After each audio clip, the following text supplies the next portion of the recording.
čia Lina Jankauskienė ir šiandien su jumis sveikinasi Kendu pokalbiai Procesų Pro.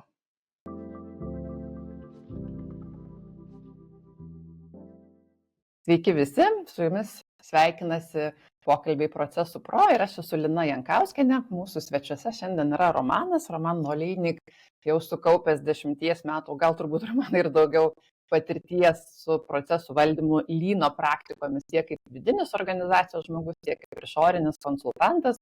Tai šiandien mes su tavimi pasikalbėsime apie lyn diegimo praktikas. Sveiki. Labas, Lina. Malonu vėl čia būti ir po praeito mūsų pokalbio kilo daug minčių, kaip važiuoti toliau šią temą ir kadangi šiek tiek kalbėjom jau ir praeitoj temą apie lyną kaip tokį, ir tai manau tam tikri key pointai kartosis, bet yra sakoma, kad kartojimas padeda kažką pagerinti lygiai taip pat. Tai, manau, tikrai taip. Tai mūsų klausytojams tiesiog primenu, kad 6 epizode mes jau kalbėjome apie nuolatinio tobulinimo kultūrą ir manau, kad taip iš tiesų kai kurie dalykai pasikartos. O dar primenu, kad šiame podcast'e mes su pašnekovais būname nepasiruošę, turime pačią temą ir žiūrim, kur pokalbis mus nuves. Tad jeigu jūs norite taip pat įsitraukti mūsų ateities pokalbius, sužinoti, apie ką jie bus ir užduoti savo klausimus, tokia galimybė visada yra mūsų auditorijai. Užsisakius Kendu naujienlaiškį, jūs galėsite matyti artimiausias temas ir atsiųsti man klausimus, kuriuos mes bandome pokalbio metu taip pat apžvelgti. Tai Romanai, siūlau, gal mes tada ir nerėmė savo temą, lyn diegimas. Norėčiau pradėti nuo tokios paprastos provokacijos. Kodėl neužtenka lyno mokytis? Kodėl jį reikia diegti? Todėl, kad teorija nuo praktikos labai smarkiai skiriasi ir teorijoje gali būti vieni žingsniai, kurie veikia vienose organizacijose, o praktikoje veikia visiškai skirtingai. Ir netgi visas diegimo principas, apie ką mes kalbėsime turbūt šiek tiek vėliau, skiriasi. Ir teorijoje gali gražiai skambėti, kad pradėkim, įsidėkim kaizenus, o praktikoje niekas neveikia, nes darbuotojai apskritai nežino, iš kur idėjų traukti ir taip toliau. Tai neužtenka žinoti tik tais teoriją, neužtenka vien tik tais gražiai pasiskaityti, bet reikia pabandyti, nes net ir kai kurie lyno metodai yra kalbėjimas apie ėjimą į procesą, darymą ir just do it praktikas arba daryk dabar praktikas, o ne apie išmok, pasiskaityk ir sužinok. Tai tas turbūt ir yra svarbiausias, kad pirminis aspektas yra pritaikyti praktikoje. Tai nežinau, kokia tavo pačios yra patirtis šitoje vietoje, ar yra tekę kažkur tais pravesti mokymus ir ties tuo sustoti ir kaip po to tą organizaciją. O taip, būtent dėl to ir norėjau šitą temą padiskutuoti, nes kad lyn taikomas tik gamyboje jau labai daug metų negirdėjau, bet kad lyn užtenka pasimokyti ir nuo to prasideda tarsi jau tos naudos ir efektyvumas, apie kurį visi kalba. Dar ir prieš keletą mėnesių sulaukiau tokio kvietimo, sako, mums čia tik mokymų tai reikia. Tai aš labai panašiai sakyčiau, kad mokymai, tai dažniausiai mes suprantam, kad tai yra, 3 valandos auditorijai, pavyzdžiui, ar ne? Tai nuo to neatsiranda sistemos, nuo to neatsiranda praktinės kompetencijos, nuo to neatsiranda pokyčių planas, nuo to neatsiranda pritaikymas organizacijai ir reikia dar priimti daug pakankamai darbų padaryti ir sprendimų priimti tam, kad iš tiesų sukurti tas praktikas ir taisyklės ir pradėti mokytis praktikuoti ir be praktikuojant taip pat reflektuoti, sugrįžti ir pasitikrinti, kas čia gaunasi. Ir dėl to diegimas, jisai gal skamba brangiau ir sudėtingiau, bet yra tas būdas, kaip tos praktikos pradeda veikti. O vien mokymu, tai taip, maloniai praleidom laiką, bet nuo to pokyčiai gali visai neįvykti. Tiesą pasakius, kai netgi tenka pravesti tos mokymus, nes dabartinėje organizacijoje mes turime ir jaunųjų vadovų mokymus, kur lynas yra viena iš temų ir mes kalbame iš teorinės perspektyvos, šiek tiek yra praktinių užsiėmimų ir mano statistika yra labai paprasta. Kas grįžta po to su klausimais, o tai kaip mes galime įsidiegti, tai procentas yra labai labai žemas. Kodėl? Todėl, kad išklausė, išgirdo ir pagrindinis aspektas jo, faina, smagu girdėti, o kaip pritaikyti. Sėdam, žiūrim, kaip pritaikyti pas jūs, pasidarom kažkokį planelį ir judame tą linkme. Bet kai ateinam su planu ir pamatom, kad tas planas metų laikotarpiai yra tik tai įsidiegti geriausiu atveju 1 arba 2 praktikas, sako, ne, čia per lėtai, mes kaip nors patys. Ir tada, išgirdom, važiuojam toliau, jums buvo faina, man buvo faina. Bet vien žinojimas jisai nesukuria įpročio ir aš sakyčiau, kad tas diegimas dėl to ir yra atskira savoka diegimas ir mes šiandien turbūt ir kalbėsim, kaip pasiruošti, ką reikia atlikti diegimo metu. Tam, kad... Lina, žinai, šitoje vietoje tu labai gerai paminėjai apie žinojimą ir diegimą. Aš labai mėgstu pateikti paprastus pavyzdžius per lyno diegimą kaip tokį. Tai yra tai, kas sukurti įprotį kasdieniniai praktikoje. Turbūt dauguma iš mūsų žino sveikos mitybos įpročius, ką reikėtų daryti. Pavyzdžiui, paprastas įprotis – gerti ryte vandens arba per dieną išgerti tam tikrą kiekį. Tu žinai, bet jeigu tu to nedarai, pas tai įprotis nesiformuoja. Kai pradedi daryti, matai, kokie iššūkiai ateina kasdieniniai veikloj, kas yra paprastas pokytis – išgerti 2 litrus vandens per dieną. Pamiršti, nepasidarai, neišgeri, vakare atsėdi, išgeriau tik 1,5 litro. Negi dabar šausi ant viršaus dar 0,5 litro vandens, gali, bet organizmui tai irgi nėra gerai prieš naktį daug vandens išgerti. Ir tas pats yra su procesų diegimais arba apskritai lyno diegimo organizacija. Neseki, nedarai, tu tik žinai, kaip reikia. Kai pradedi diegti, matai tiek daug iššūkių ir bandai tiek daug dalykų padaryti per vieną dieną, kad visoj praktikoje žmonės persikrauna ir tampa irzlus ir sako, kad lynas pas mus neveikia. Taip, todėl, kad jūs norite labai daug iniciatyvų vienu metu. Labai geras pavyzdys, labai patiko. Aš pati visai mėgstu trenerystės kaip sporto klubo perspektyvą pasiimti, nes taip, neužtenka abonemento nusipirkti. Reikia, kad treneris žinotų, ką treniruoti ir mes turim būti ir nuoseklus tose treniruotėse, kurias mes turim. Tai iš tiesų akcentas yra svarbus. Pabandom pasimuliuoti tokią situaciją. Štai kokia nors organizacija pagalvoja, kad gal mes jau čia esam pribrendę lynui, pasikviečia, nežinau, tave, mane, kažkokį gal kitą konsultantą į tą pirmą pokalbį. Kokius akcentus jai reikėtų sudėti tam, kad tolimesnis planas iš viso kažkoks galėtų atsirasti? Ką siūlytum? Turbūt kaip ir praeitam pokalbėje mes kalbėjome apie continuous improvement, tai pirmiausia žinoti tikslą, kodėl aš noriu to. Kas man yra svarbu, kodėl tai yra svarbu, tam, kad aš galėčiau pasimatuoti eigoje, ar mes einame tą linkme. Antras dalykas – pasižiūrėti, kaip greitai mes norime to rezultato. Ir čia yra labai daug dalykų, todėl kad kuo greičiau aš noriu rezultato, tuo sunkiau lynas įsidiegs. Kodėl? Todėl, kad tai nėra sprintas, tai yra ilgas maratonas ir natūralu, kad mes turėsime daug kelyje kažkokių banguotų vietų, ko pasekoje nepavyks taip greitai pasiekti to rezultato. Tai reiškia, tam, kad mes galėtume suvaldyti tinkamai lūkestį. Ir trečias dalykas – išsiaiškinti, nuo ko startuojame, ir neturėti 30 iniciatyvų vienoje vietoje. Aš asmeniškai mėgstu startuoti nuo labai paprasto įrankio, kuris skamba sudėtingai, bet jis nėra labai sudėtingas ilgalaikiai perspektyvoje. Tai yra asaičiai arba kasdieninių susitikimų valdymo struktūra, kur mes įsidėkime tam tikrus rodiklius, keliame problemas į viršų ir tos problemos yra laiku sprendžiamos. Kodėl tai yra tas įrankis, nuo kurio aš mėgstu pradėti? Todėl, kad mes įsidėgiame vieną svarbiausių įrankių organizacijoje, tai yra matomumą. Matome, kas vyksta organizacijoje, kur mes stringame ir sudaužome visas iliuzijas, kad pas mus viskas yra žiauriai gerai, visos problemos yra sprendžiamos ir visi apie viską žino.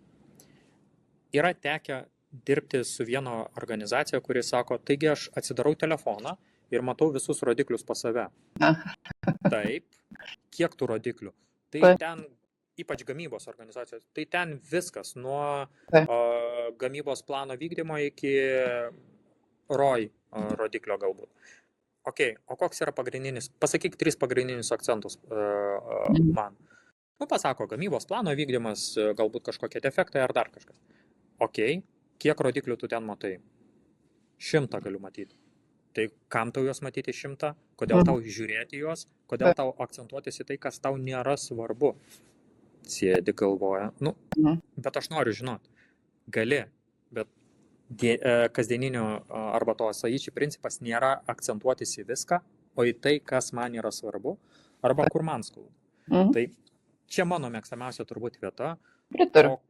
Aš irgi visai mėgstu asaičių Dėl to, kad jisai labai formuoja tokius bazinius įpročius. Traukti komandą, viešinti, diskutuoti, susitarimą užfiksuoti. Plius jeigu jis yra reguliarus, kasdienis, savaitinis, tai net ir tempą mes tam tikrą galim išvystyti. Tai Asage tikrai yra geras pasirinkimas.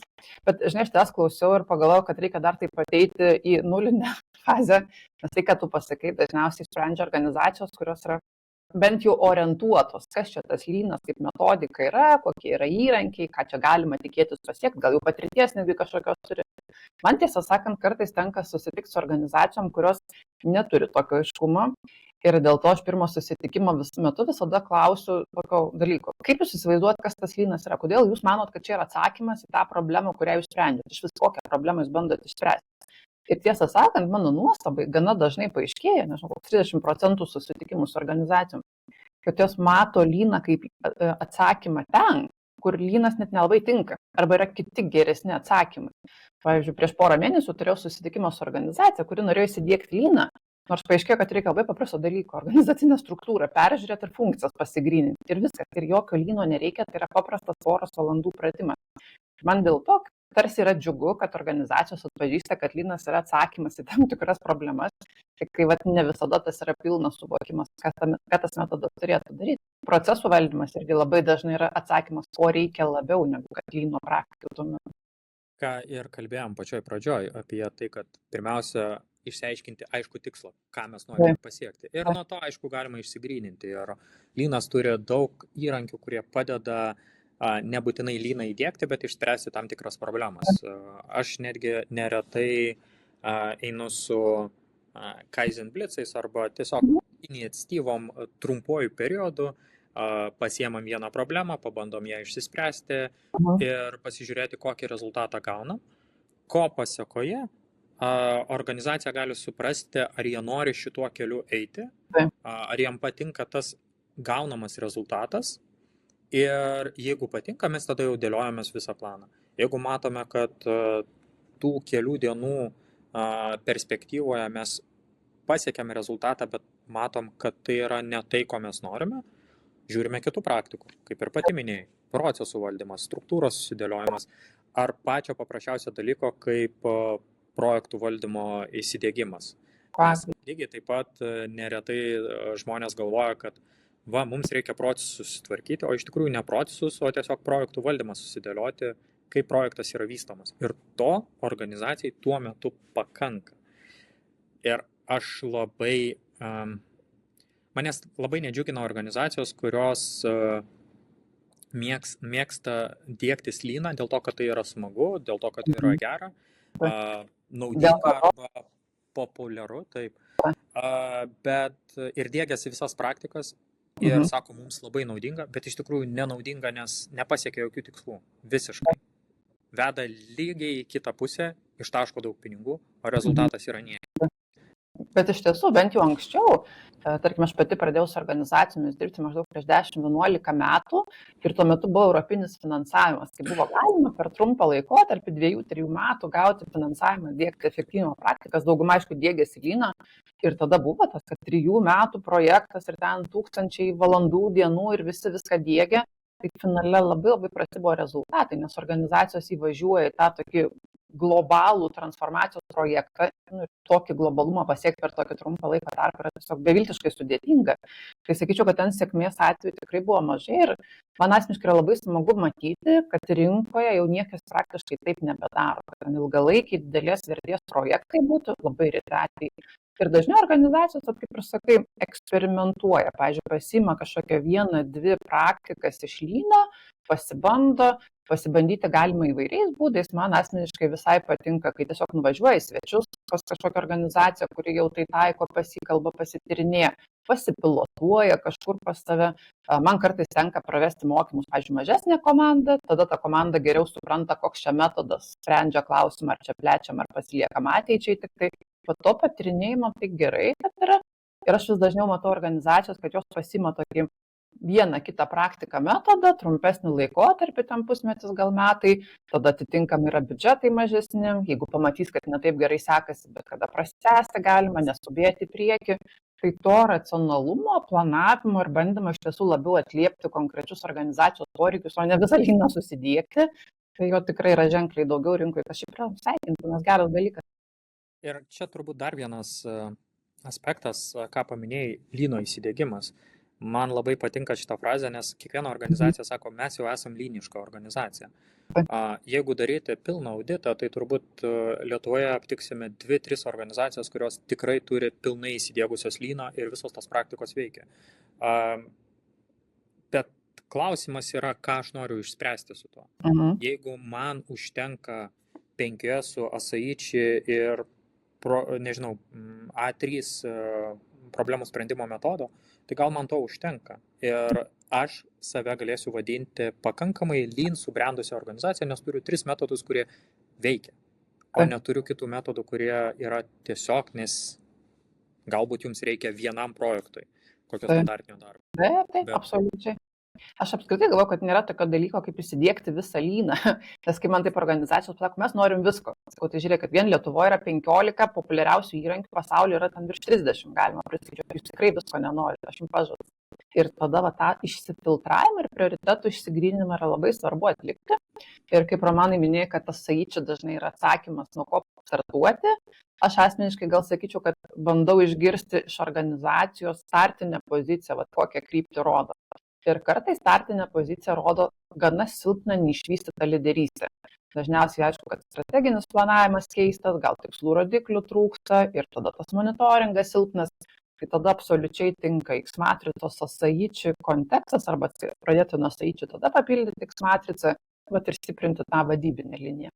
Kartais... Aš toj vietoj nuo X matricos nelabai mėgstu pradėti, todėl kad jisai yra daug sudėtingesnis negu Asaiči kaip toks, nes reikia pirmiausia galvoti ne tik apie šią dieną, bet ir šiek tiek sugebėti paplanuoti kelis metus į priekį. Kokia mano yra vizija. Neretai turi dar ir blogų rezultatų iš praeities, tokių kaip mes turėjom daug strateginių sesijų ir niekas nepasiteisino. Ir ten atsiranda daug niuansų, kodėl nepasiteisino, ir mes vėl šaunam į tą pačią vėžės, į dilgėlės be kelnių ir vėl apsideginsim. Okay. Tai norisi pradėti su paprastesniu, nebent organizacija jau yra pribrendus, nes yra pasiekus savo tam tikras ribas, seka tam tikrus rodiklius, bet mato, kad mes pasiekėm rinkoje visko, ko mes galime, norime šokti toliau. Ok, pradedam nuo to. Gal čia turbūt reikia kiekvieną kartą individualiai įsivertinti. Man asmeniškai visai patinka nuo X matricos pradėti, nes tada labiau pasimato, kokias problemas turi šitą organizaciją spręsti. Atitinkamai nuo to gali tie operatyviniai rodikliai konkretesni labiau būti su tuo susiję. Arba net ir testinės lyno praktikos yra daug aiškiau, o kas bus po Asaiči. Ar mes labiau eisime procesus jų analizę, o gal labiau į 5 praktikas, nes vėl ta sprendžiamų iššūkių problematika leidžia tą geriau suprasti, bet ko gero įsivertinčiau individualiai. Bet viena kryptis yra ta vadybinė lyderystės, kita gali būti, jeigu jau yra pakankamai aišku, kad mes norim kultūrinio tam tikro pokyčio, komandos įsitraukimo galbūt geresnio, labiau būti orientuoti į klientą, šeimininkauti savo procesuose, tokia labai aiškiai procesinė linija. Tai tada čia irgi galima visiškai startuoti, pavyzdžiui, su tais pačiais kaizenais, procesų peržiūros sesijom, galbūt kreipti vakar arba VSM. 5 elementai gali būti, jeigu tam pasiprieit, tarkim, gamybinė, fizinė ta veikla. Tai, bet iš tiesų čia pasigryninti tai tikrai reikia. Jo, ir aš mėgstu, kaip ir sakau, pradėti nuo to, kas parodo tą pirminį pokytį. Asaiči parodo labai greitai tą pokytį. Lyno perspektyvoje greitai yra mažiausiai 1,5 metų. Tai bet kuriuo atveju, kad nesuprastų žiūrovai, kad po 1 mėnesio aš turėsiu jau puikų rezultatą. Ne, jeigu po 0,5 metų mes jau turėsime veikiančią Asaiči sistemą, reiškia, mes ją įsidėgiam ganėtinai greitai. 5, tu matai pakankamai gerą rezultatą čia ir dabar, net ir po pirmos praktinės sesijos tu matai čia ir dabar pokytį, kiek išmesta nereikalingų daiktų, kaip mano darbo vieta atlengvėja, bet sekantis dalykas, tai yra tas sustainability arba standartizacijos lygmuo, jisai trunka 0,5 metų, mažiausiai, kol mes įprantame tą daryti. Kaizenai man asmeniškai kaip startinė pozicija, aš turiu dvejopus jausmus šitoje vietoje. Ir gerai, ir blogai. Ir yra iš tikrųjų. Ir jie yra dvejopi dėl to, kad aš labai greitai gaunu daug idėjų, bet tada nežinau, ką su jom daryti. nes neretai atsiranda noras šitą idėją reikia atmesti, nes, jinai niekur neveda. O kas nutinka su žmonėm? Mano idėja buvo atmesta, neberašysiu daugiau. Aš labai hiperbolizuoju, bet tai yra praktikos, kurios vyksta. Ir kas nutinka? Kai pasaičiai po pusės metų įsidėgiam ir matom naudą ir važiuojam toliau, taip su kaizenais įsidėgus po pusės metų mes matome labai stiprų kritimą žemyn, kad idėjų kiekis nebeateina ir ką man reikia daryti, kaip bet kuriai PR arba marketingo kampanijai, man reikia vėl dėti pastangas, kad toliau vystyti. Skatinti žmonės, naujas idėjų kampanijas, galbūt daugiau taškų arba daugiau piniginių prizų už idėjas tuo metu, tam, kad vėl būstinti, kad žmonės nepamirštų. Ir įrankis, kuris yra nešantis nedidelę naudą, effortas kartais būna labai didelis, kol prigyja. Tai tada pradedi matuotis, kas man tikrai yra svarbu. Taip, bet aš visiškai tau pritarčiau, kad visada atrodo, kad kaizenas yra labai lengvas metodas. Yra požymių, nes atrodo, va čia pakabinsim lentas, formas, pamokinsim darbuotojus veikia. Ir kai kurios organizacijos labai neblogai startuoja, ypač jeigu jos jau turi, pavyzdžiui, procesinį valdymą ir jom kažkaip likai aiškiau, ką mes čia bandom padaryti. Bet lygiai taip pat gali būti visas tas PR-as, kaip sakai, kur teoriškai yra įrankis, o praktiškai gaunam tam 5 idėjas arba net ir tų nebegaunam. Bet aš gal sakyčiau, kad lynas labai ilgą savo gyvavimo trukmę yra per PR ir komunikacijos veiklą skatinamas. Aš tiesą sakant, sudarydama pokyčių planus organizacijose, netgi proaktyviai skatinu susitarti, kas komunikuos, kaip dažnai komunikuos, kur komunikuos, nes tas dėmesys tam, kas vyksta pokyčių valdymo dėlį, apie ką kalbėjome ankstesnėme epizode, yra iš tiesų svarbu. Tai žodžiu, mes skatinam organizacijas labai savikritiškai pažiūrėti save, pasirinkti nieko per daug, bet vieną kitą praktiką, nuo kurios būtų galima startuoti. Aš kai visus lyno įrankius per mokymus pristatinėjau, dažniausiai sakau, kad yra kasdienybės lynas. Kasdienybės lynas, jisai tvarko tos bazinius dalykus, formuoja bazinius įpročius ir asaičiai tikrai priskiriu ten, kaizenus 5 tikrai priskiriu ten. Ir kartais organizacijos galvoja, kad štai įsidieksim ten, nežinau, pavyzdžiui, asaičiai ir jau pradės birėti sutaupyti milijonai. Sakau, ne, žiūrėkit, buitinio, to kasdienio taikymo lyno praktikos, jos rodo, kad vyksta pokytis, jos formuoja naujus įpročius, jos padeda pagrindą ateiti paskui sunkiom praktikom. Ir sunkia artilerija, aš čia dažniausiai vadinu metodą PDCA 3, problem solvingo praktikas, kur niekas niekada nuo jų nepradeda, nes jos tiesiog yra sudėtingos. Jau reikia būti praėjus 1, 2, 3, 4 klasę, kad jūs suprastumėte, apie ką yra kalba. Ir dažnai VSM selius ir mappingas taip pat yra pažengusių į techniką. Taip, nesakau, stiprios komandos kartais pradeda ir nuo to, bet jas aš pasilikčiau kažkada eigoje, po to, kai baziniai dalykai jau bus išmokti. Aš tiesą pasakęs, kai tu pasakei, kad asaičiai negali atnešti milijonų iš karto, aš turiu gerųjų praktikų, tiesą pasakęs. Labai įdomu. Iš tos pusės, kad susitvarkius rodiklius, tinkamai pradėjus matyti, kur mes dedam akcentus, mes galime pamatyti, ko mes nematome nesekdami rodiklių ir kas gali realiai atnešti pinigų galutiniam rezultate. Nes kaip pavyzdžiui, jeigu tavo darbas yra atlikti darbai pagal parduotas valandas ir tu matai, kad tu atlieki darbus, bet neparduodi tų valandų, tai yra kapšas pinigų, kuris guli, kurio mes klientui neparduodame. Ir tai yra rezultatai, kuriuos man pačiam yra pavykę pasiekti, kur mes susitvarkėm, pradėjom matyti, kad mes parduodame gal tik 60% savo atliktų darbų valandų, o likę 20% guli, nes mes visada galvodami, kad tai yra neproduktyvus laikas. Tai ką mes jį darom? Pradedam žiūrėti, kad reikia, o kodėl mes neparduodame, nes niekada negalvojame.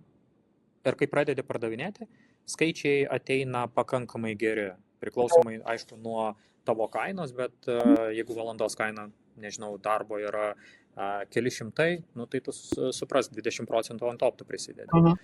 Tai... Labai smagu girdėti tokius pavyzdžius nuoširdžiai. Aš galvoju, kad organizacijoje yra kažkoks tai tame lyno diegimo kontekste momentas, kai pradedam taikyti, darom, iki galo nesuprasdami, ką ir kodėl darom, ir kažkurioje tai pradedam matyti ir suprasti. Tai nesakau, tikrai esu mačiusi ir kaizenų, tų mažųjų pasiūlymų, kur ten po milijono sutaupo, bet reikia suprasti, kad dažniausiai tai nėra pirmi kaizenai ir nėra pirmi metai ir mes turim išauginti tam tikrą sąmoningumą. Apie ką dar reikėtų kalbėti su organizacija, kuri bando pasiryžti lyno diegimui kaip transformacijai? pabandom šiek tiek grįžti. Tai pirmas dalykas buvo nusistatyti tikslą, suprasti, ką mes norime apskritai pasidaryti ir nuo ko pradėti. Trečias, tai yra tas ketvirtas dalykas, išsigryninti atsakingus asmenis, kurie kontroliuos tą procesą. Nes kitu atveju, jeigu visi ir niekas, taip ir bus, visi ir niekas, visi už viską atsakingi.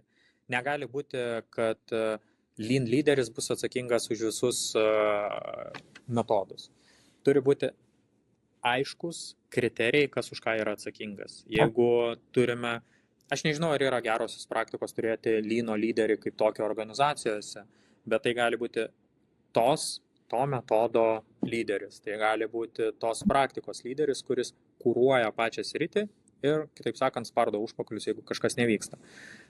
Jeigu to nėra, tai čia kaip ir bet kuris procesas. Jeigu nėra šeimininko, jis juda savo linkme, savo vaga ir nueina ten, kur mes dažniausiai nenorime. Tai čia būtų tas ketvirtas dalykas - surasti aišku šeimininką. Penktas ir turbūt man pačiam, žiūrint iš visos prizmės, vienas iš svarbiausių, tas, kuris įsigyja paslaugą, CEO, boardas ar visa valdyba, turi prisimti atsakomybę, kad tai nėra įrankis, kurį įsigijau ir jis gyvuos pats. Aš turiu prisimti atsakomybę, kad man tai yra svarbu, man rūpi ir aš dedu pastangas į tai, kad tai vystytųsi. O ne tiesiog įsidegiau ir po to kažkada man ataskaita kažkokią duos, aš ją perskaitysiu ir patvirtinsiu pinigus ir viskas, mes turime Leaną. Ne. Arba aš dedu pastangas ir pats dalyvauju visame kelyje, arba geriau net nepradėti, nes tiesiog išmesite pinigus į balą. Ir aš tiesą sakant, sąžiningai prisipažįstu, kad savo praktikoje esu atsisakiusi dirbti su organizacijomis, kurios neturėjo atsakymų šitos du klausimus arba tiesiog matėsi, kad neišsispręs. Ir dažniausiai tų pirmų susitikimų metu aš klausiu, kaip jūs matot, kas bus atsakingi už šitą funkciją, už šitą procesą, galbūt beveik visada turėdama omeny, kas bus vidinis šeimininkas. Ir jeigu išgirstu pokalbio metu, kad čia mes visi arba čia visi vadovai savo veiklose, žiūrėkit, to neužteks, čia yra didžiulė rizika nesėkmė, jūs turite išsispręsti tam metodinio vidinio šeimininko klausimą. Ir jeigu organizacija yra didelesnė, nežinau, 100 žmonių ir daugiau, aš sakau, jums jau reikia vidinio žmogaus. Tai gali būti procesų arba kokybės žmogus, jeigu yra stiprus, tai gali būti atskiras Leano žmogus, tai gali būti, nežinau, dedikuota kažkieno pusė darbo dienos, tarkim. Bet jūs turite labai aiškiai išskryninti, kas neša tą vidinę rolę, kaip vidinis metodinis konsultantas tam, kad būtų tęstinumas. Ir jeigu yra klausimas, ar tikrai to reikia, tai atsakymas vienareikšmis, kad taip būtinai to reikia. Nes kartais toks yra įsivaizdavimas, kad gal, pavyzdžiui, kaip aš išorinis konsultantas galėčiau visą tai padaryti. Žiūrėkit, nebus tokio ilgo bendravimo, nebus tokio intensyvaus bendravimo, jūs nenorėsite tiek išleisti, jums reikės tęstinumo, kažkas turės padėti visiems tada, kai ateis tą būti. Tai čia yra kritiškai svarbu tą išsispręsti, bet šalia to taip, mes dažniausiai su visomis organizacijomis labai aiškiai gryninam vadovai, kokią dalį funkcijų neša ir kartais užsirašom netgi labai paprastus dalykus. Pavyzdžiui, jie yra atsakingi už savo Leano tikslų išsigryninimą komandose, už resurso skirimą, už metodininko tam paskirimą įgalinimą, už prioritetą Leano užduotims ir taip toliau.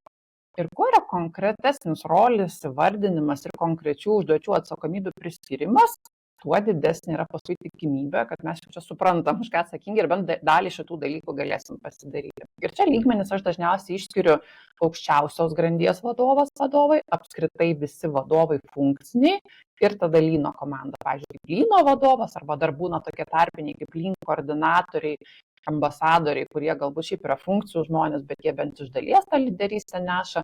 Ir mes tada bandom ir visi tarpusavėje pasižiūrėti, kas kurias dalis pasima už ką bus atsakingi. Aš dar turiu vieną dalyką papildyti, nes mes minėjome apie, kas bus tas vidinis žmogus. Ir klausimas tau, šiek tiek praplėsti tą diskusiją. Kaip manai, jeigu Leano vadovas arba Leano klausimais atsakingas žmogus yra paskiriamas, pavyzdžiui, administratorius arba kokybės skyriaus specialistas, kaip manai, kokie iššūkiai laukia ir kur link nueis visas Leano kelias? Labai priklauso nuo organizacijos vidinės kultūros, tiesą sakant. Nes kartais struktūroje būti ten ne direktoriai pavaldus, ne departamento vadovai, ne skyriaus, o tiesiog specialistas, kartais tai nieko nereiškia, nes vadovas įduoda vėliavą ir tas žmogus eina, bendrauja ir subendrauja ir išneša tos svarbius klausimus. O kitose organizacijose, tos, kurios labiau funkcinės, gali reikšti, kad tu esi niekas, tu net neskyriaus vedėjas, esi niekas iš viso su tavim nesišnekės ir tada mes pasmerkiam visą šitą pokytį, transformaciją vien tik dėl autoriteto dalykų. Man asmeniškai visai patinka, kai procesų lyno veiklos efektyvumo komandos žmonės yra tiesiogiai pavaldus generaliniam direktoriui, vien tik dėl to, kad tada yra paprasčiau išnesti tas lyderystės žinutes tiesiogiai vadovui, tiesiog akcentuoti, parodyti tas vietas, kur galbūt jau vien metodinės rankos nebeužtenka, jau turi būti ir lyderystės klausimai sprendžiami. Man patiko tavo atsakymas įduoda vėliavą ir čia turbūt yra pagrindinis dalykas.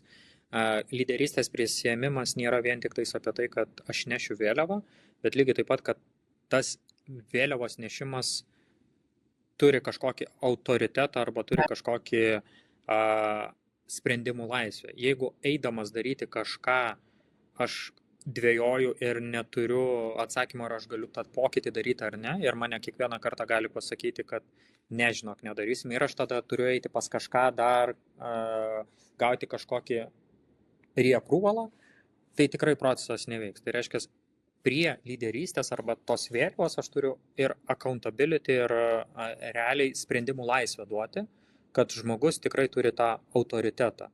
Ir tas autoritetas yra dviejopas. Arba aš jį pats pasiemu, arba aš gaunu autoritetą iš vadovo arba CEO-so kaip tokio generalinio, kuris realiai pasako, kad šitas žmogus turi visą laisvę ir mano palaikymą. Jūs jo klausot arba važiuojam atskirais keliais. Tai čia toks yra pagrindinis aspektas. Bet iš tiesų neužtenka vien priskirti ten, kaip esu mačius įsakymų, paskiria atsakinga. Paskui tas įgalinimas, įtraukimas, palaikymas, jisai turi būti labai realus ir aš asmeniškai skatinu nepriklausomai nuo to, tas vidinis metodinis žmogus, kurioje grandyje struktūroje yra, turėti reguliarius vienas su vienu susitikimus su aukščiausios grandies vadovais, ar tai būtų organizacijos vadovas, gal, pavyzdžiui, generalinis direktorius, ar galbūt ten kažkoks pavaduotojas, ar gamybos vadovas, nes to autoritetiškumo tikrai reikia. Ir šalia to, ką mes čia kalbėjom, kad ta vidinė funkcija, rolė yra būtina ir ją reikia praskleisti, nes ant vieno lyno koordinatoriaus irgi dažniausiai neužtenka. Mes turim ir vidinius komandoje tuos entuziastus surasti ir mokinti. Tai šalia to suformuoti vadovo lyderystę kartais taip pat reikia. Man asmeniškai smagiausia yra dirbti su tom organizacijom, kur pats generalinis arba pagrindinė vadovė yra autoriai šitos idėjos, jiems asmeniškai reikia lyno ir tada labai daug kas važiuoja tiesiog iš jų lyderystės. Bet labai dažnai tai yra ir iš visiškai kitos pusės, kai tas lyno sprendimas atsiranda kažkuriuose kitose galvose ir tada reikia eiti vadovui ir įputinėti tą lyderystę ir sakyti, žiūrėkit, bet jūs turite apie tai kalbėti, turite, nežinau, tikslus formuoti, turite savo vadovus į gembą vesti. Bet čia turiu irgi tas gerasias praktikas ir gerų pavyzdžių. Tu pati minėjai, kad galima pradėti ir nuo mažesnių komandų ir nebūtinai pats generalinis arba generalinė turi inicijuoti. Komandos, kurios aktyvios ir pačios pradeda tą lean kelią nuo smulkių dalykų ir ateina su rezultatais po tam tikro laiko, kad mums pavyko pasiekti tą ir tą. Ir jeigu mes tai skeilinsim arba išplėsim per visą organizaciją, tas rezultatas mums atneš daug daugiau naudos, negu mes bandysime be šito įrankio, be šito metodo arba be šitos visos struktūros daryti. Tai tie gerieji pavyzdžiai lygiai taip pat užkrečia, bet reikia lyderystės, ar tai turėtų būti iš organizacijos kaip tokios, arba iš konkretaus asmens, kuris prisiema atsakomybę ir turi tam tikrą autoritetą tame lygmenyje, kuris dirba. Tai aš tikrai turiu gerųjų pavyzdžių, kai du žmonės nori, vienas iš jų yra COO, operacijų vadovas, o kitas yra tiesiog specialistas, kuris drivina viską arba veža ir sinergija labai puikiai. Nesvarbu, kad visi kiti nepritarė tam. Vienas turi autoritetą, kitas turi užsivedimą tą daryti ir labai puikus duetas ir puikiai veikia. Bet dažnai pagal šitą pavyzdį aš tai sakyčiau, kad operacijų vadovas jau yra prie top managemento ir tai jau yra geras pavyzdys. Aš jokiu būdu nenoriu pasakyti, kad vien tik generalinis direktorius arba direktorė yra tas atitinkamas autoritetas. Kartais mes kalbam apie, pavyzdžiui, gamybos vadovo labai stiprią lyderystę, ypač jeigu tai yra gamybinės organizacijos, tos praktikos. Noriu pasakyti, kad pirma, niekada nebūna taip, kad visi norėtų. Antra, kažkas labai autoritetingas organizacijoje turi pakankamai aiškiai šitą rolę pasimti. Nes jeigu viskas vyksta tik tai kažkur ten shop floor vadinamasis, tai tada rimto didelio pokyčio tiesiog nebus. Tai bus daug smulkesnis lynas, negu kad jūs galėtume turėti. Pakalbam dar apie vieną vietą. Man kartais tenka išgirsti tokį klausimą iš vadovo. Ar mes galim išsipilotuoti lyną viename padalinyje? Įsidiegti viską, pažiūrėti, kas gaunasi ir jau tada išplėsim pas visus kitus. Ką tu pareflektuotumį tokį klausimą? Ir galima, ir negalima. Yra labai dvejopas dalykas. Okay. Priklausomai nuo to, kaip keli skyriai tarpusai bendrauja, kiek yra sąsajų ir taip toliau. Paimkim pavyzdį, prasipilotuojam administracijos arba HR departamente, sakom, kad tenais daugiausiai procesų, kurie susiję su visais. Pasidarom tenais standartizuotus procesus, standartinį darbą, ASAIČ, kaizenus ir visa kita. Kas atsitinka? Visi procesai ateina pas mus blogi, bet mes juos bandome kažkaip pasidaryti. Kas nutinka? Kodėl aš turiu tą daryti, jeigu visi kiti man vis tiek atneša blogai? Tai čia tas niuansas. Tikrai yra organizacijų, kurios sugeba mažam skyriuje arba bet kuriam kitam skyriuje, nepaisant kaip gauna informaciją, rasti kelią, kad tai veiktų. Tai yra per gerą dialogą, per gerą lyderystę to skyriaus vadovo, paprašant, žiūrėkit, mums netinka, kaip jūs pateikėt informaciją, pakeiskit ją.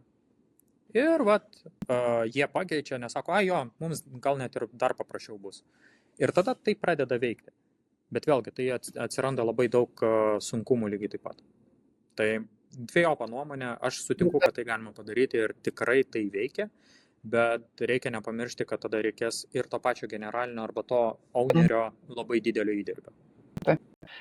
Man irgi yra tokie labai mixed feelings. Aš visą laiką organizacijai sakyčiau, ką jūs čia dabar įsivaizduojat su tuo pilotavimu. Nes kartais lūkestis yra geras, siauresnėje apimtyje, pavyzdžiui, pasitestuoti tam tikras metodikas idėjas, tam, kad tas įdiegimas būtų kuo labiau pritaikytas organizacijai. Ok, skamba gerai, bandom. Bet jeigu tai yra bandymas, kaip čia, pabandyti ant vienų ir žiūrėti, kas gausis, tai labai dažnai yra toksai, kad mes pasmerkiam save nesėkmei. Nes, tarkim, organizacijos būna, man pasako, Lina, mes lyną diegsim tik gamybai. Sakau, tai kodėl? Nes ten daugiausiai operacijų, ten brangiausios klaidos ir visi kiti dalykai. Bet gamyba yra pasiekmė, nes jūs prieš tai bendraujat su klientais, prieš tai atliekat technologinius skaičiavimus, prieš tai perkat medžiagas, prieš tai rengiat dokumentaciją, planus, viską. Ir kai ateina į gamybą, jau yra visiškai tokios šaknelės pasiekmes visų tų procesų, kurie įvyko administracijoje. Tai kaip jūs įsivaizduojate, manoma, visą tai suefektyvinti? Ir tada, jeigu mes labai lokaliai vienam padaliny bandysim kažką padaryti, tai taip, 5 ten suveiks. Bet tokia platesnė proceso optimizavimo logika yra tiesiog pasmerkta, nes mes nebesusišnekėsim tarp padalinių, mes nebesusiskaičiuosim tų rodiklių, kurie mums yra svarbus.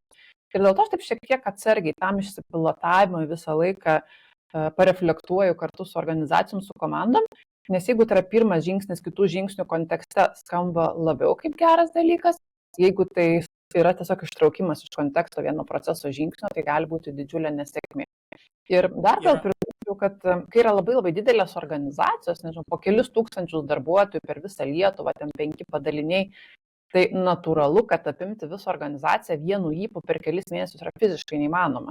Ir mes tada tiesiog turim susidėlioti etapais ir kartais taip ir yra, kad pirmas etapas ir yra tas, kur labiau nori ir labiau gali, bet mes žinom, kad visi kiti etapai tiesiog yra eilėje, laukianti.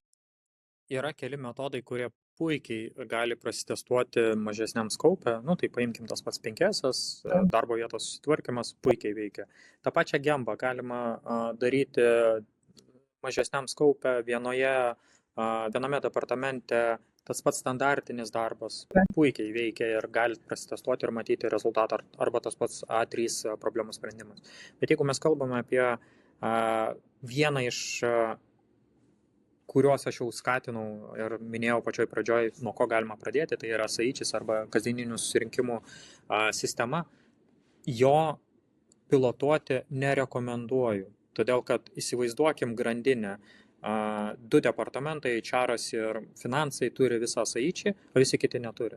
Kaip mes tada atrodome visame kitame kontekste? Mes bandome spręsti savo problemas, o pagrindinis aspektas tai yra feedbacko kelias arba problemų kėlimas į viršų ir atgal neveikia, Nes jis sustoja ties to, kad tarp departamentų, tarp skyrių mes nebesidaliname informaciją, nes jie neturi to įrankio, o mes turim. Ir tai tada atrodo toks, kodėl aš turėčiau sekti apskritai informaciją. Ir tada atsiranda toks, kodėl geriau jau tada kiekviename skyriuje turėti po 1-2 rodiklius, kuriuos trekinti, matuoti ir visą tą problemų kelimo į viršų kelią pilotuotis per labai smulkų aspektą ir pasižiūrėti, kaip tai veikia. Tai reiškia mastą sumažinti, bet ne keisti kažkuriame departamente bandyti pasidaryti. Labai geras pavyzdys, iš tikrųjų, SAICHI tikrai yra toksai visuotinis, sisteminis. Dar kartą sakau, gali būti etapai, pavyzdžiui, kad pradėsim ten nuo vadovų susirinkimo, paskui pajunginėsim tam tikrą eilės tvarką. Man apskritai lynas turėtų pasiekti sistemiškumą. Tai kiekvieno organizacijos darbuotojo, gal skirtingi mokymai, skirtingos praktikos, bet tai neturėtų būti kažkoks tai išrinktųjų klubas, kad tik kažkurie padaliniai tuo užsiimti. Jo, ir mano viena iš norimų paminėti klaidų, kurias neretai žmonės daro, tai yra savo ambicijų užtvirtinimas. Ką aš turiu omeny? Jeigu mes žiūrėtume per standartinį nuokrypį, dažniausiai mes turime žmonių susiskirstimą per tam tikrus lygius. Viename iš jų yra tie, kurie tiki visko, ką mes sakome ir iš karto pasirašo ant lyno, važiuojam, darom. Dalis yra tų, kurie abejoja, bet labiau linksta į gerąją pusę, dalis, kurie abejoja, bet labiau norėtų nedaryti. Ir paskutinė dalis yra tie, kurie yra visiški skeptikai. Ir papuola tai, kad skeptikas yra koks nors kokybės vadovas arba panašaus lygio vadovas, kuris turi svertų. Ir aš kaip lyno žmogus arba lyno konsultantas arba lyno specialistas arba CEO'sas, mano pagrindinis tikslas įrodyti tam žmogui, kad tai veikia. Ir visą efortą arba visas pastangas aš metu tenais. Kas nutinka? Aš 90% savo laiko investuoju į žmogų, kuris sudaro visos organizacijos mastu 10-20%. Ir ką man Pareto dėsnis sako, nereikia to daryti. Galbūt aš investuosiu 10 arba 20 arba 30 arba 50% savo pastangų į 80% likusio rezultato ir pasieksiu ir galiausiai arba tas žmogus sakys, jo veikia, bandom daryti, arba mes tiesiog suprasime, kad tas žmogus netinka mūsų organizacijos kultūrai. Tikrai. Ir va, tai yra viena iš klaidų, kurias aš dažnai pastebiu. Ambicijų tie susidūrimai tarp dviejų skirtingų polių ir kažkurio vieno žmogaus norą įrodyti kitam, kad tai arba veiks, arba neveiks. Praktika ir pavyzdžiai įrodys, nereikia tai prispausti ir būtinai tam. Būtent. Ir mano vienintelis kelias yra patarimas ir geriausias aspektas akcentuotis į tuos, kurie nori, kurie daro ir kurie veža visą šitą projektą ir juos skatinti, juos motyvuoti ir gaudyti visus tuos aspektus, kai jie mato, kad kažkas bando juos perkalbėti. Ir su tuo dirbti. Viskas. Aš galvoju, kad iš to, ką tu pasakai, reikia taip labai gražiai sudėti akcentus, kad jeigu organizacija, vadovai, tie sprendimo priėmėjai, kad jau lynas yra mūsų dabar transformacija ir ateitis, supranta tą ilgalaikiškumą, tai gal tada netiek yra svarbu, kad čia visi noriai prisijungtų per pirmuosius, 6 mėnesius. Visi prisijungtų. Tai vieni per pusmetį, kiti po 2 metų, kažkas po 5, nes yra paskutiniai ir jau jiems čia nesinorėjo, bet kažkaip įtikėjo pagaliau. Ir viskas gerai. Ir bėda yra tada, kai vadovai iš lyno praktikos tikisi kažkokio tokio, kad bus, projektas 2 metų, mes rojį iš karto pasikelsim ir čia vien tik tai milijonai iš karto birės. Ir tada mes neturim tarsi laiko tam įtraukimui, tai tolerancijai, kad ne viskas bus iš karto ir ne iš karto tie rezultatai subirės. Mes, žinai, pradėdami kalbėti apie lyną, pačioj pradžioj net nepaminėjom apskritai, koks jo yra pagrindinis tikslas. Ir čia atsiranda labai didelės klišės. Kodėl? Todėl, kad visada kalbame apie lyną kaip ROI rodiklio pasiekimą, kad man pradės pinigai kapsėti į sąskaitą ir aš gyvensiu geriau. Jis tai gali atnešti, tai gali būti pasiekmė viso lyno diegimo, bet pagrindinė lyno mintis yra pasiekti klientų lūkesčius su mažesniais savo kaštais. Viskas. Ir jeigu mano klientas nori kokybiškos paslaugos, mano tikslas yra ją suteikti įsivertinant, kaip mano procesai tai geba padaryti. Dienos pabaigoje tikėtina, man ir pinigai ateis didesni arba sutaupimai didesni, bet tai nėra pagrindinis fokusas. Ir Sakant, irgi ne visada suvedu lyno tikslą, kaip bendrąja prasme į būtinai sutaupimų skaičiavimą. Mano praktikoje, pavyzdžiui, yra buvo tokių vadovų, kurių pagrindinis lūkestis buvo, sako, mes norim būti modernus darbdaviai. Ir mes kaizenus ir kultūrą ir kompetencijas matom kaip būdą tą pasiekti. Tai čia net ne apie eurus, ne apie valandas yra kalba ir tai gerai aplink tai konstruojasi lyno praktika. Kiekvienais metais, kai man reikia keltis savo tikslus ir kai mes sėdam su vadovu pasikalbėti, tai kaip mes galime pasimontuoti lyną. Ir visada mes atsiduriame į labai paprastą dedendą. Pamatuoti, paskaičiuoti galima viską. Ta prasme, tikrai lyno įtaka rezultatams įmanoma pasiskaičiuoti, bet tada kyla klausimas, koks yra tikslas lyno. Ar paskaičiuoti, kiek jis atnešė naudos, ar padaryti įtraukimą ir žmonių norą prisidėti prie kultūros vystymo, rezultato ir taip toliau. Mano yra antrasis noras, tai reiškia, aš labiau esu pasiruošęs pasakyti, kad nematuojame vienokio arba kitokio dalyko. Na, kaip mes ir kalbėjome apie tą patį SAIčį, gerą rezultatą, atsirado pamatytos prarastos valandos. Teoriškai tai yra SAIčiai ir kaip ir mano rezultatas. Bet praktiškai, jeigu žmonės to nedarytų, sakytų, nereikia matuoti, nebūtų linkę keistis, niekas nebūtų pasikeitę. Tos valandos toliau gulėtų nematuojamas ir taip toliau. Tai kas pasiekė tą rezultatą? Aš tik parodžiau kelią, bet jie sutiko to keliu nueiti ir pasiekė puikių rezultatų tą darydami. Tai reiškia, tai nėra lyno rezultatas, o labiau žmonių patikėjimo ir norėjimo keistis. Tai čia ir yra tas kultūros aspektas. Teoriškai galima pamatuoti, bet praktiškai tai neturėtų būti pagrindinis fokusas. Fokusas turėtų būti į tai, kad aš noriu, kad žmonės mąstytų kitaip ir judėtų pokyčio linkme. Viskas. Ir šiaip organizacijose labai dažnai darbuotojų įsitraukimo indeksas tą parodo kontekste, kad lyno praktikos tą stimuliavimo efektą turi. Labai gerai. Tai aš galvoju, kad kiekvieną kartą, kai vadovas organizacija sprendžia tą klausimą, kaip čia su tuo lynu startuoti, kad būtų kuo sėkmingiau, tai labai yra svarbu normalizuoti, paaiškinti visus šitus dalykus. Aš vienareikšmiškai pridėčiau dar rekomendacijas iš pokyčių valdymo, iš to plano susidarimo, iš ilgalaikiškumo, strategiškumo supratimo.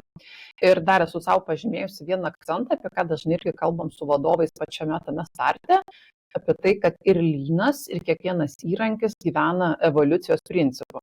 Tai reiškia, vyksta tam tikra branda, arba kai kurie gali būti, kad ir nebręs, arba šis atkrenta įrankiai ir aš dėl to kažkokios didelės dramos nedarau. Man tik norisi tą akcentą uždėti, kad taip kaip jūsų SAIčis atrodo po pirmų 3 mėnesių ir taip kaip jis atrodys po 3 metų, gali būti šviesmečiai skirtingi dalykai.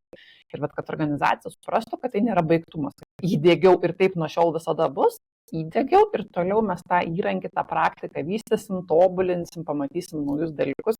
Vėlgi, tai ne visiems yra savaime suprantama ir kartais atrodo, kad lynas kaip projektas, ką pasieksim tam per metus 2, nuo tada lygiai taip pat viskas ir bus. Tai nebūtinai. Ir šiaip tie įrankiai kartais netgi labai gražiai ir labai prasmingai evoliucionuoja. Aš labai mėgstu šitoje vietoje duoti tokį palyginimą vaizdingą, kad lynas nėra 10 Dievo įsakymų, kurie buvo nuleisti iš dangaus į kalną vienam žmogui, kuris kaip mesijas neša tą žinią, o tai yra taisyklės, kurias mes atnešam, arba tas frameworkas, arba tam tikras kelias, kurie gali eiti ir jis gali kisti, ir SAIčių struktūra gali kisti, rodikliai gali kisti, kaizeno taikymo principai gali kisti, A3 netgi forma kai kuriuose vietose gali adaptuotis, nes mes galime ją sumiksuoti su projektų valdymo forma ir išlaikyti tam tikrus kriterijus. Ir kol mes žiūrime, kaip tą praktiką pritaikyti savo, kad jinai duotų naudos, tuo labiau mes judėsime į priekį. Kuo labiau mes žiūrėsime, kaip praktiką pakeisti taip, kad jinai atrodytų gražiau, tuo labiau lynas stovės vietoje, nes mes daugiau laiko gaišime ten, kur to nereikia. Bet iš tiesų kartais vadovai įsivaizduoja, kad yra kažkoks tarsi Toyota standartas, pavyzdžiui, kad kaizeno kordelės turi atrodyti va taip ir tik taip. Ir aš sakau, žiūrėkit, ne, jūs kiekvieną kartą kuriat savo standartą pagal tai, kas jums tinka, patinka, veikia. Ir aš tiesą sakant, net ir starto pozicijoje gana dažnai kalbu, kad sakau, žiūrėkit, nemaža yra tikimybė, kad po 3-4 metų jūs darysit lean refreshą. Jūs tiesiog patys pajausit, kad nuvažiavot kažkur į šoną su šituo įrankiu, šitą praktiką ir grįžat pasitikrinti, ar jūs vis dar, nežinau, tikit, norit būtent tokiu būdu darysit, ar gal kažkaip performuluosit procesus ir praktikas lyno. Ir tai yra svarbu, ir tai yra gerai, taip turi būti, nes aš esu savo praktikoje susidūrusi su neefektyviu efektyvinimu. Ką čia vadinu, tai kad reiškia pasima kažkokią praktiką, pavyzdžiui, standartizuoto darbo ir jiems žiauriai netinka ir yra labai imlu laikų ir nesupranta ir rezultatų nėra, bet kažkaip iš kančios vis dar ten 5 metai daro taip, kaip patiems nepatinka. Tad aš dar vadinu neefektyviu efektyvinimu, kai teoriškai turėtų būti sutaupimas arba kiti rezultatai, o praktikoje visi mato, kad taip nėra ir nieko iš to nedaro. Tai čia nėra geras pavyzdys. Jo, kartais reikia išmokti pripažinti, kad karalius yra nuogas ir tai yra sunku pasakyti. Tai aš net ir pats savam kelyje tikrai daug tų klaidų pridarai diegiant tą lyną. Daugiau iš tos pusės, kad tu įsivaizduoji, kad šitas kelias yra geras, bet eigoje tu matai, kad jisai yra netinkamas ir atsėdi ir pasikalbė, okei, darom kitaip, nes neveikia. Reikia važiuoti kitų kelių, pabandom naujas praktikas, naujus procesus. Kodėl tą reikia išmokti pripažinti? Todėl, kad mes mažinsime kančią visiems aplinkui. Ir refreshas nėra blogas dalykas. Vėlgi, todėl, kad tai nėra viena praktika teisinga. Yra kelias teisingas, kurio mes norime nueiti. Supratimas yra teisingas, ką mes norime pasiekti. Ir vienas pagrindinis turbūt kelrodė žvaigždė tai yra klientas ir jo lūkestis. Tada ateina šalutinis dalykas mūsų kaštai ir mažesnės pastangos, bet tai yra 2 pagrindiniai dalykai. Jeigu aš suprantu, kas yra mano klientas, o klientas, kaip žinome, yra dvejopas, išorės ir vidinis, ir abiejų lūkesčius aš žinau, kokie yra, ir abu lūkesčius bandau pateisinti ir įgyvendinti, tai reiškia, aš einu teisingu keliu. O ar mano kaizeno forma bus vienokia ar kitokia? Svarbiausia nenueiti tuo keliu, kad bandydami supaprastinti kaizeno formą, apsisunkiname visą gyvenimą savo, nes dingsta paprasti kriterijai, tokie kaip, pavyzdžiui, labai dažnai mėgsta panaikinti tokius dalykus kaip švaistymus ir jos pakeisti kryptimis. Pagerinu kokybę, pagerinu finansinius rodiklius ir taip toliau. Atrodytų labai panašus dalykai, bet iš tikrųjų tai yra vienoj vietoj aš orientuojuosi į tai, ką aš darau kasdieną, per daug vaikštau, papildomas procesas, darau kažko daugiau negu reikėtų, kuriu daugiau negu reikėtų ir taip toliau, o kitas yra rezultatas arba ta pasiekmė, paskaičiuoti, ar tai man pagerins kokybę ar ne. Vienoje vietoje aš galiu pasižiūrėti, okei, vakar dariau 5 žingsnius, šiandien darau 3 žingsnius. Viskas, mano procesas yra pagerėjęs. Kitoje vietoje aš turiu matematinius modelius, kur tai norit, kad paskaičiuoti. Ir čia yra vienas iš tų pavyzdžių, kur aš nerekomenduoju to daryti. Norit, važiuokit, bandykit, bet aš iš savo praktikos žinau, kad to keitimas nuves jūs į prastą rezultatą, nes jūs sakot, kad žmonės nesupranta 8 ar 7 švaistymų, ir palengvinsit jiems 4 kategorijom, bet daug rezultatų jau yra rodę, daug pavyzdžių yra rodę, kad apsunkinam visą rezultatą. Tai va, čia ir gaunasi tas, kad mes orientuojamės nebe į kelią, kur mes norim nueiti, o į patį rezultatą, kuo greičiau pasiekti ir palengvinti kitiems darbuotojams. Refreshas yra geras dalykas, lygiai taip pat tą galima daryti ir tą žmonės tikrai daro ir to nereikia bijoti. Tikrai nereikia ir čia yra labai sveikas dalykas ir taip ir yra, kad iš tiesų jūs pajausit per tą laiką, kas veikia, kas neveikia ir tos pasitaisimus tikrai reikia atlikti. Ir aš taip Romanai tavęs klausiu ir man kažkaip dar kartą sušmėžavo ta mintis kaip akcentas, kad lyno praktikos yra taip pat procesas ir veikia visi tie patys procesai. Valdymo gerinimo dėsniai. Turi būti savininkas, kažkas už tai atsakingas, turi būti ir lyno praktikų gerinimo praktikos ir tas lyno refreshas, jisai kuo puikiausiai gali tam pasiekti. Tai aš manau, kad mūsų visoje šitoj diskusijoje yra tokie etapai, tarsi organizacija ruošiasi lyno diegimui, spaudžia start mygtuką ir pirmieji metai, ir kažkurie žingsniai yra aktualūs iš anksto žinoti po 2, 3, 4 metų, kad taip pat bus vis dar tos diegimo praktikos Nes dažniausiai taip nėra, kad sudėgiam, o tada jau čia pasidaro daug ramiau ir paprasčiau. Vis dar kyla iššūkiai, tik tie iššūkiai jau yra kitokie. Jo, ir net bandant turbūt visą dėgymą skaidyti į tam tikrus etapus, kaip ir bet kokį projektą, tai vienas yra pasiruošimas lynui, tai yra suprasti, koks mano yra tikslas, kodėl aš to noriu daryti ir kokias problemas noriu išspręsti. Tada dėgymas arba tas startas dėgymo, kur aš jau einu per tam tikrus... Kūrimo. Einu per tam tikrus lyno metodus, juos dėgiu, juos vystau. Trečias yra tas closingas, kur aš pasakiau, kad jau esame įdėgę, turime tam tikras praktikas, tam tikrus rezultatus. Ir tas ketvirtas jau yra visiškas go live'as, kur aš nusimatau rodiklius, kuriuos aš matuoju tam, kad žiūrėti, kaip man sekasi. Pavyzdžiui, kaizenų kiekis per tam tikrą laiką, PDCA problemų išsprendimo rezultatai arba kiek aš turiu sutaupyti arba kiek problemų aš turiu praspręsti ir taip toliau. Tai yra įvairiausi aspektai. Bet tai yra 4 pagrindiniai aspektai. Ir kiekvienam iš jų yra skirtingi etapai, kuriuos daryti pati. Kad čia labai reikalingos yra ir palaikymo veiklos. Ir turi būti labai aišku, kas ir kokiais būdais tą palaikymą duos. Nes kompetencija vadovų, pavyzdžiui, kad ir kokybiškai vesti tuos pačius sąsaičius susirinkimus, jinai nėra taip, kad susiformuoja ir dabar jau nuostabi. Tenka ir pavizituoti, ir pačialendžinti, ir naujų rodiklių pasiūlyti, ir pakeitimus kažkokius įvesti. Palaikymo veiklose taip pat yra reikalingas ir tas vidinis metodinis šeimininkas, ir lyderystė, ir kiti dalykai, apie ką šiandien kalbėjom. Taip, pilnai sutinku, kad lyno diegimas nėra tik tais konsultanto arba išorės organizacijos reikalas. Jeigu iškėlėt klausimą ir problemą, kad mums to reikia, tai reikia prisimti ir atsakomybę, kad tą darom, o ne tik kliautis konsultantų, nes konsultantas gali būti iškalbingas, bet trūkti kažkokių praktinių žinių būtent jūsų sferoje, tai jūs esate tos dalies šeimininkai. Tai pradėdami lyno kelią, turbūt vienas iš pagrindinių mano patarimų būti įsitraukusiam ir prisimti lyderystę ir atsakomybę. Be šitų 3 dalykų neįmanoma įsidiegti lyno, nes tai bus tiesiog kančia. Tai neverta to daryti. Aš galvoju, gal dar taip reikia pačialendžinti mūsų diskusiją. Kaip Romanai galvoju, o lyno praktikas galima įsidiegti, suformuoti iš vis be išorinės pagalbos? Be abejo, kad galima. Tai yra, kaip ir bet kurios organizacijos, tas pats, bet kokios kitos organizacijos tikrai yra gerų pavyzdžių, kur įsidiegia be išorinės kažkokios pagalbos, bet tai yra lygiai taip pat kaip bandyti sportuoti be trenerio. Tai yra įmanoma, pasieksi tikrai gerų rezultatų, bet turėsi įdėti 3 kartus daugiau pastangų, bandant sužinoti bendrinę informaciją, teoriją, testuotis daugiau, kol gausi galutinį rezultatą to, kurio nori.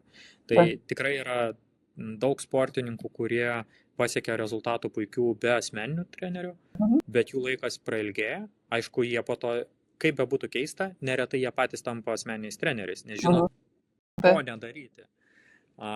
Taip pat ir su tais lyno praktikais. Neretai tie žmonės, kurie pradeda lyno kelią viduje be konsultantų, neretai jie tampa lyno treneriais in the end of the day, nes nori pasidalinti patirtimi, ko nedaryti. Toks pats ir mano kelias buvo. Lygiai taip pat aš pradėjau, gavau tam tikras teorinės žinias, pradėjau jas taikyti, matau, kad pusė neveikia, reikia daryti kitaip. Ir praėjus tą visą kelią, užsimaniau būti konsultantu. Padėti žmonėms eiti tą kelią lengviau, negu darėm mes. Taip. Aš sakyčiau, kad gal abu kraštutinumai yra tokie ekstremalūs, visai be išorinės pagalbos įmanoma, bet kaip ir sakai, bus klaidų. Vien su išorinė pagalba, šiaip vokiečiai labai mėgsta tokį modelį, irgi labai sunku ir brangu yra tą pasiekti. Ir man atrodo, kad tarpiniuose etapuose yra daug gerų atsakymų ir kartais organizacijų ten reikia poros valandų konsultacijos, pasidalinimo, kaip vyksta kitos organizacijos ir labai greitai gali sustatyti rėmus ir toliau važiuoja tos praktikos. Tai tikrai taip. Aš bent jau daugiau patarimų neturiu, būtent apie diegimą. Gal tu dar turi kažkam prisiparkavęs? Tų patarimų turbūt yra visada, bet nesinori perkrauti turbūt ir tos pačios auditorijos su per daug tų patarimų, galbūt bandant apibendrinti lygiai taip pat, tai pirmiausia žinokite, ko norite, kas yra sudėtingiausia, arba bent jau kokią problemą turite. Nesitikėkite greitų rezultatų, paskirkit atsakingus asmenis ir patys būkite įsitraukę. Visa kita ateis arba su konsultantu, arba su atsakingais asmenimis, planas ir taip toliau. Ir būkit įsitraukę visame kelyje. Tai turbūt mano šitie 5 pagrindiniai dalykai, kuriuos aš norėčiau akcentuoti. Visa kita eina jau atskirai su kiekvienu keisu atskirai turbūt. Reikia prisitaikyti. Tai gerai, taip, ko gero mūsų pokalbį labai puikus yra apibendrinimas, jį ir užfiksuojam. Noriu tau, Romanai, padėkoti už šitą pokalbį ir net nebejoju, kad dar ir ateityje turėsim progų padiskutuoti kitomis nuolatinio tobulinimo temomis. Jo, aš žinok, mielai padiskutuoju, man patinka, tai pritariu. Tikiuosi ir žiūrovams patinka klausyti, tai ačiū dar kartą, kad pakvietei. Ačiū, kad sudalyvavai. O visiems mūsų klausytojams ir gerbėjams noriu priminti, kad mes kartą per mėnesį kalbame dedikuotą temą. Ateities mūsų temas galima matyti mūsų naujienlaiškiuose. Ir jeigu tas turinys, kuriuo mes taip geranoriškai daliname su savo auditorija, jums atrodo įdomus ir aktualus, tai prenumeruokite, dalinkite su savo kolegomis ir draugais iš profesinės srities, skleiskite mūsų žinutes ir pasimatysime po mėnesio jau kitose pokalbiuose. Ačiū ir iki.